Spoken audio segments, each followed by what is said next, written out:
What's up guys, I'm Dave Klein, and welcome back to my Demon Souls lore series. Today we're going to discuss a kingdom that would become pivotal to the events of Demon Souls, and its power-hungry king who would turn on his very people for his own selfish nihilism. Today, we discuss Boletaria and its King Allant. Around the same time the Old One was created by the god of Demon Souls, another artifact is said to have come into existence, that of the Northern Regalia. This sword is the old symbol of the King of Boletaria. The shape of this blade unites both Soulbrant and Demon Brant as one. Even Boletarian royal family legend scarcely mentions its origins, but it is believed that a malicious force left it behind in this world along with the Old One. Similar to the world at the start, Soulbrant and Demon Brant is both good and evil, light and dark, and the will to fight against demons versus soul power and hunger. Demon Brant would represent the former, a sword created specifically to counter demons, a white blade made to be wielded against demons held for generations by the Boletarian royal family. It is particularly effective on demons, whereas Soulbrant, its brother, is a blade that can cut the very soul held for generations by the Boletarian royal family. Perhaps the Northern Regalia in fact represents balance. When the two halves are torn asunder and one gains power over the other, the world is no longer in balance, which would lead to the outbreak of demons. Here in Boletaria, we speak of the legend of the two swords and the solitary hero. The two swords are Demon Brant and Soulbrant. One sword banishes that which befouls man, and the other banishes man himself. The solitary hero is old King Doran. King Doran is the Everlasting One, founder of Boletaria and protector of the two swords. Of course, only according to legend. According to Boletarian legend, Old King Doran, an ancient king, according to his set, is none other than the founder of Boletaria. The hero Doran, guardian of the Boletarian royal family, lives in perpetuity as a demigod. It seems likely then that he found the Northern Regalia and utilized it to begin his kingdom. This would have been before the first Demonic Scourge ended and the soul arts were first banned by the Monumentals, meaning that he very likely utilized the soul arts in order to become the demigod that he is. Thou who seekest the king's sword, I am the old king. Show me thy strength and the power of thy souls. Prepare thyself, brave knight. Currently, Old King Doran stands guard over Demon Brant in the mausoleum, and yet, even though the player isn't of the royal family, you can earn the sword by impressing him. Well fought to have impressed one such as me, young knight. I am Old King Doran, and thou hast proven thy strength to me. Step forth and take the king's sword in thy hand. According to Hidetaka Miyazaki, one of the things that inspired Demon Souls was the film Excalibur. In the Arthurian legend and film, Excalibur is intrinsically tied to the kingship of the land. If you were worthy of being king, then you could draw and wield the sword. So perhaps there's something similar here, especially considering the Northern Regalia is the old symbol of the King of Boletaria. I am the old king. Thinkest thou to challenge me?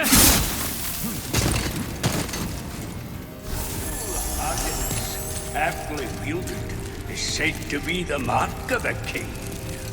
Prove thy worth. Unlike Excalibur, it seems Old King Doran deems someone who is a good fighter and good knight to be the one worthy of this kingly sword. I mention all this not only because, well, I find it interesting, but also because it tells us something about the founder of Boletaria itself. While wisdom and knowledge is the defining trait of someone from Latria, it seems that fighting and brute strength is what would become important in Boletaria. After the first Scourge of Demons ended, Monumentals placed archstones across the lands, and one to the king of a small yet industrious land. At the time, Boletaria was a small land. However, it seems over time that greatly changed. It's not clear who the king was in the Archstone, but we know thanks to evidence from other locations, it was a long time ago. The Shrine of Storms had a thriving civilization at the time this happened, but all that's left here now is a fine pile of dust. It was long enough that the kingdoms forgot the mistakes of the past, and it was prime time for history to repeat itself.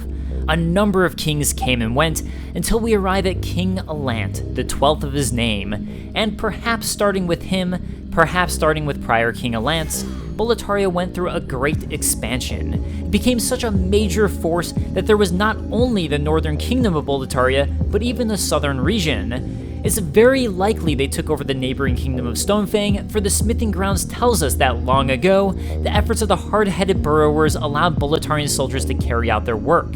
We know that, at the very least, Stonefang was the main supplier for the Boletarian soldiers.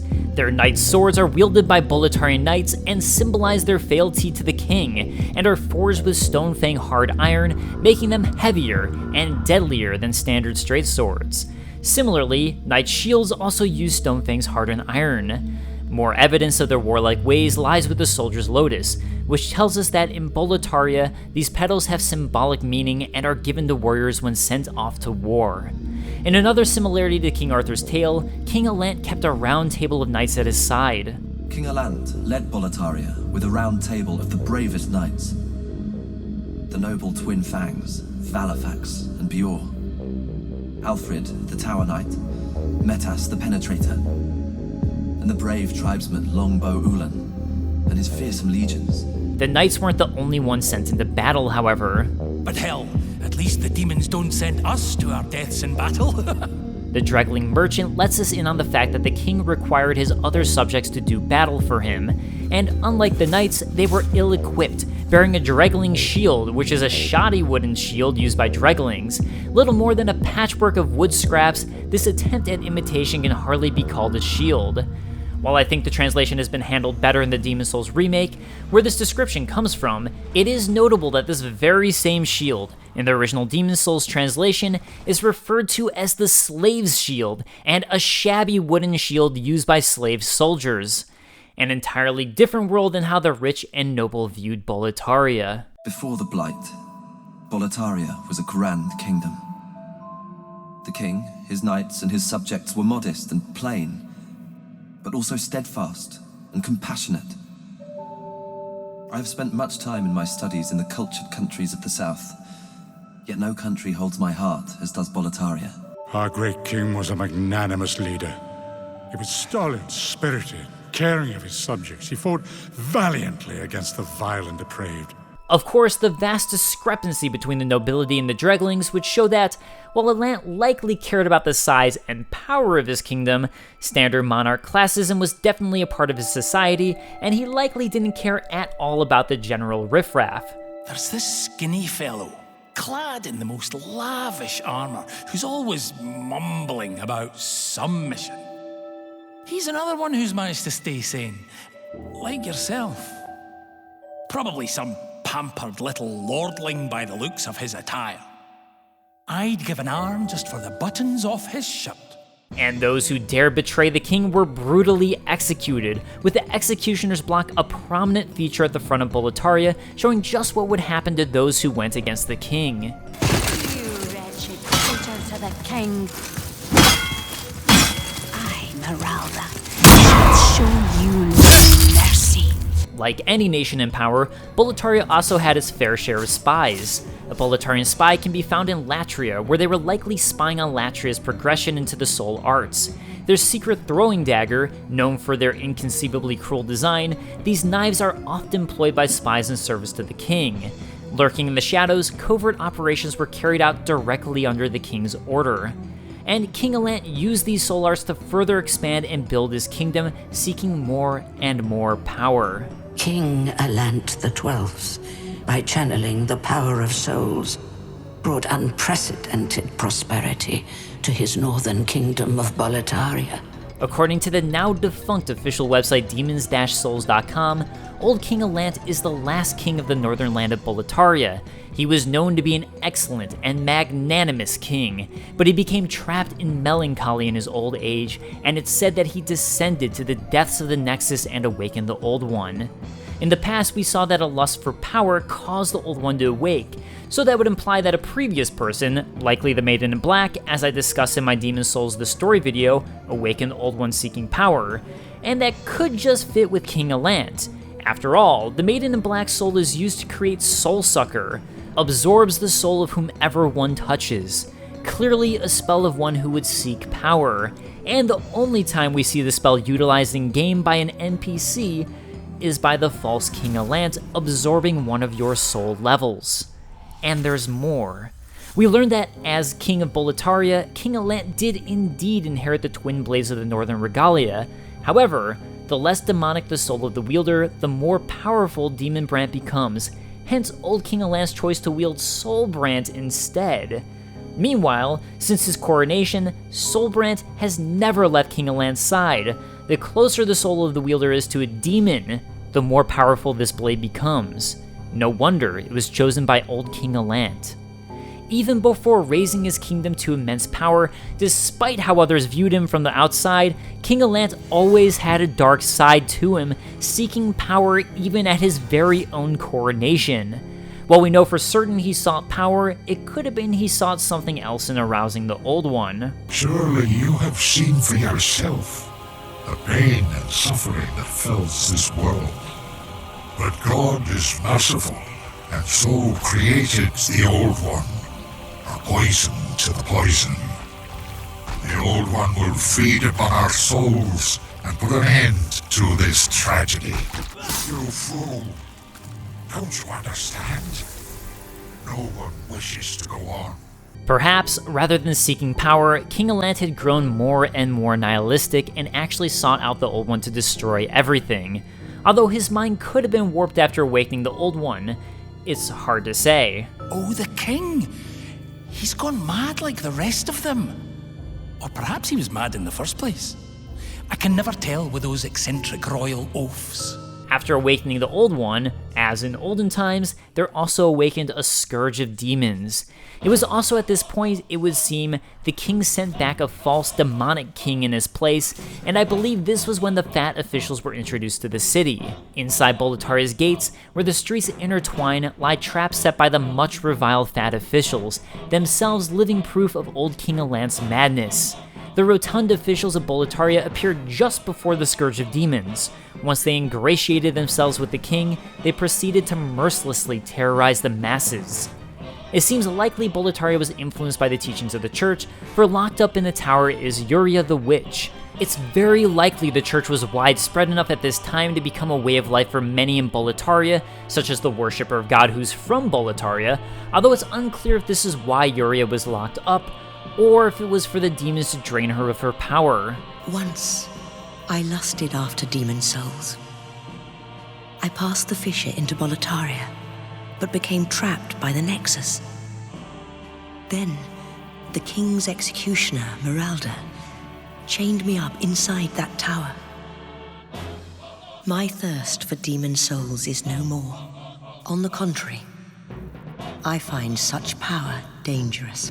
In killing her, Yuria drops the Ring of Magical Nature, which tells us that according to legend, cursed witches are born bearing this ring. The natives of uncivilized lands avoid these rings like the plague. A ring of the curse can also be found near her, once fastened to the fingers of criminals, making them constant targets of stones and spit. All this tells us how the Boletarians likely viewed her as well. I was branded a witch at a very young age, and have been persecuted ever since. Although I never had ill intentions, this black craft of mine is intrinsically evil. If there is a God, he gave us souls to do good, not to practice witchcraft. My accusers detested my dark arts for good reason, for the path I have taken is tainted. This has been one of my realizations since coming to Boletaria. And then came the demons and dragons. These demons struck at the heart of Boletaria, with its knights desperately defending it. The big lizard thingy. The king led it back to us, along with those wretched demons. That monster leaves a trail of charred carcasses, which is great for business, of course. But unless you're a scavenger like me, you'd better stay clear. We can tell there was indeed an attempt to defend the kingdom, for a defeated dragon corpse can be found in the king's tower. All the while, the false demonic king stood atop his tower, watching and doing nothing. The man who wielded untold power calmly watching over the kingdom from on high was not, in fact, old King Allant, but a demonic impostor who stood in his place. My father is up above. Ha! Well, something like him anyway. A demon in his shape. I began this quest to ask my father his reasons. To drag him back to the path of righteousness. But it seems it was all in vain. Please, kill my father. In his depraved state, he can only bring peril to these lands. Terror reigned upon the common people, with the demons absorbing their souls and turning them into mindless killers. Back in the time that I lived below Boletaria Castle, King Allant left on some strange business, then returned with horrible demons in tow. Soon, the land was ravaged by soul-starved madmen. My spine shudders just to think about it. If I did not have my miracle stone shard, keepsake of my grandfather, I may not have survived. Hungry soldiers attack trespassers, their souls stolen by demons, while nearby dragons have taken roost. Many tried to flee, including Stockpile Thomas, who abandoned his own family in fear. When the Scourge came, I abandoned my wife and daughter and fled like a coward. When I came to, I was in this nexus. I haven't dared venture outside these walls since. Sadly, his daughter's jade hairpin can be found on a hanging corpse beside another, implying that both his daughter and wife were hung. As for the Knights of the Round Table, it's likely they fought for their country, but most were overwhelmed. Valorfax of the Twin Fangs was the only one to properly escape, where he was able to inform the rest of the world what was happening. My brother-in-arms, Valorfax of the Twin Fangs, was a brave and mighty knight. And like myself, he was the master of more than the sword. Valorfax's mind was sharper than most scholars. Dark times have befallen us. If our lord, with the esteemed help of Valorfax, could not prevent it, then no one could have. Fior of the Twin Fangs entered the fog, seemingly to help defeat the various demons and protect Boletaria. Do you intend to challenge the king? You may be a great demon hunter, but I fear you may not be ready. The king's defended by the black souls of mighty knights and a fire-breathing drake. They defeated even myself. That's how I ended up in the dungeon. Beware the limits of your own power. As for Alfred, Medas, and Oolan, it seems they all suffered similar fates and became demons of their own. We find 3 black phantoms in the King's Tower who would seem to represent these knights. Alfred drops a tower shield, a gigantic shield used by one of the Boletarian heroes, the Tower Knight. Medas drops a penetrating sword, a long straight sword once wielded by the Penetrator, one of Boletaria's great heroes. Finally, Oolan drops a white bow, which is a legendary weapon said to be impossible for a human to handle. These 3 would become the demons guarding Boletaria. In defeating the Phalanx in the Demon Souls remaster, we can see a ghostly soul coming out that is identical to that of the Black Phantom who drops the white bow, directly connecting her with Oolan. Oolan is known for her fierce legions, and the Phalanx would fit that description. Similarly, defeating the Tower Knight demon reveals the soul of Alfred, the Tower Knight, and defeating the Penetrator demon reveals the soul of Medas, the Knight of the Lance. This does create an important question. If Fior came back to fight and defeat these demons, such as the Penetrator, which he'll happily help you fight, and Valorfax escaped, why did these 3 in particular become demons? This goes straight into theory ground, and I don't have any concrete evidence to back this up, so the following are purely my thoughts on it. We know that Saint Estrella had to accept a demon soul in order to become an archdemon. Similarly, while it was the old monk's golden robe that was possessed by a demon soul, he still willingly used this. Valorfax also spoke of the enticing power of the demon souls. It makes me wonder if these 3 knights, in attempting to defend Boletaria, willingly accepted demon souls. These souls warped and controlled them in ways unexpected, with the Tower Knight very literally becoming a monstrously large knight, and the Phalanx having an actual literal connection to her legions. Like others, they were enticed by the power of the demon souls, and they do stand guarding Boletaria, just not from demons. As I said, this was my speculation, so I would love to know your thoughts regarding these 3. Of the many who return to Boletaria, one is Ostrava, better known as Ariona, and King Allant's son. I heard an odd piece of news from a merchant Drakeling. He claims that the son of the king, Ariona, has come to Boletaria alone. Ariona is a wise and kind soul, almost too kind. He would not be safe in this accursed land without protection. If you find Ariona, do look after him, and tell him to return to the Nexus immediately, and that Bjorn of the Twin Fangs will look after His Highness. Here, Ariona witnesses the desolation and ruin the once great Boletaria has fallen to. No matter how far I venture, only the soul-starved remain. Is there a single sane person left in Boletaria? This is bad. Not a single person left. Why on earth? How did this happen, noble father? At the behest of King Allant, Boletaria has completely fallen apart. Almost every citizen is now crazed and soul-starved, attacking all who enter. Dragons team at the gates, feeding off the soul-starved and all who would enter Boletaria. Some of Boletaria's greatest knights are now demonic beings, protecting their false demonic king, presiding over it all and watching as this once great kingdom falls to ash. Ariona, kind as he is, can't handle what he's witnessed and chooses to end it all. Please, kill my father. In his depraved state, he can only bring peril to these lands. This key opens Boletaria's mausoleum. Inside the mausoleum lies Father's sword, the Demon Brand, twin of Soulbrand. Use it to bring an end to his madness.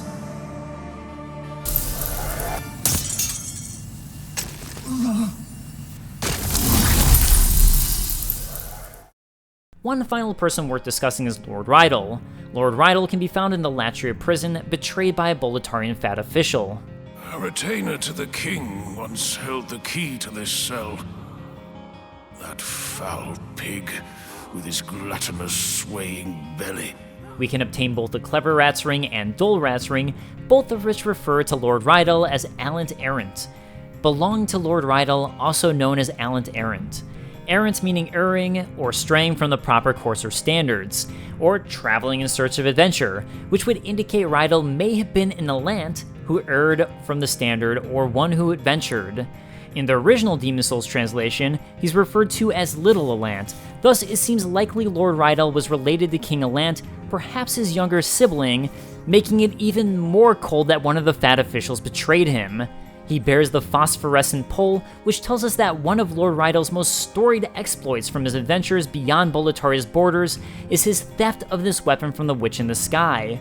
Comparisons have been drawn between the Witch in the Sky and the Maiden in Black, for the Maiden in Black bears a long scepter, she is a prisoner of the Nexus, which according to the monumental cutscene is located in the sky, and she is an exceedingly powerful demon, hence the comparison as a witch. It's worth pointing out that the phosphorescent pole isn't the exact same as her scepter, so that could end this theory right there, although it would be interesting to consider that perhaps Lord Rydell joined King Allant on his quest to the Nexus and stole the pole during this expedition. As you can see, the only thing that remains of me is my soul. My corpse lies in another cell. I fancy it a fine rotten mess by now. I've no interest in my corporeal flesh, but I left upon my person a keepsake of my late wife. I will soon fade into the beyond. My only wish is to do so near that token of my beloved. Alright guys, that wraps up my Boletaria lore video. I hope you enjoyed and I hope you feel like I did this area justice. Boletaria is so integral to the overall plot of the game, I felt like it would be best to cover this area last to make sure I felt like I fully understood its events before attempting this video. A huge thank you to all of my patrons on Patreon who helped make this possible. That means you, Sunshine Pickle, Selkin Vellerfax, Davis McGrath, Chris Fry, Jason Buck, and of course all of you, thank you so much. If you enjoyed this video, I've covered the other major areas of Demon Souls as well, and put together an extensive video on the full story of the game. I also work extremely hard on my other content, and I hope you'll consider watching that and giving it a chance. Thanks again, and I'll see you guys next time. Peace.